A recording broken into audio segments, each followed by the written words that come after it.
নমস্কার। আজ পড়ব স্বামী বিবেকানন্দের বাণী ও রচনার অষ্টম খণ্ডের কিছু অংশ। তো স্বামীজির একটি পত্র পড়ব, যেটা স্বামীজি তার শিষ্যা নিবেদিতাকে লিখেছিলেন সান ফ্রান্সিসকো থেকে 4 মার্চ সাল 1900। কল্যাণিয়া নিবেদিতা, আমি আর কাজ করতে চাই না, এখন বিশ্রাম ও শান্তি চাই। স্থান ও কালের তত্ত্ব আমার জানা আছে, কিন্তু আমার বিধিলিপি বা কর্মফল আমায় নিয়ে চলেছে শুধু কাজ আর কাজ। আমরা যেন গরুর পালের মতো কসাইখানার দিকে চালিত হচ্ছি।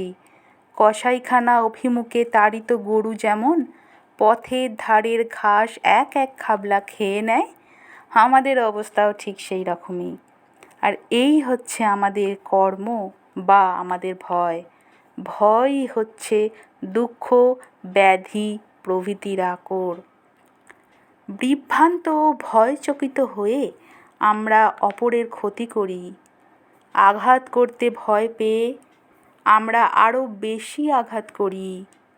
পাপকে এড়িয়ে চলতে একান্ত আগ্রহান্বিত হয়ে আমরা পাপেরই মুখে পড়ি। আমাদের চারপাশে কত অকেজো আবর্জনা স্তূপই না আমরা সৃষ্টি করি।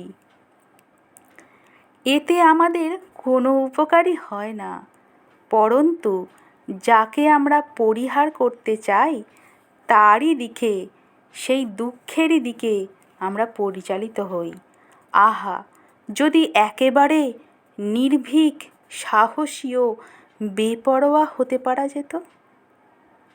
তোমাদের বিবেকানন্দ। নমস্কার।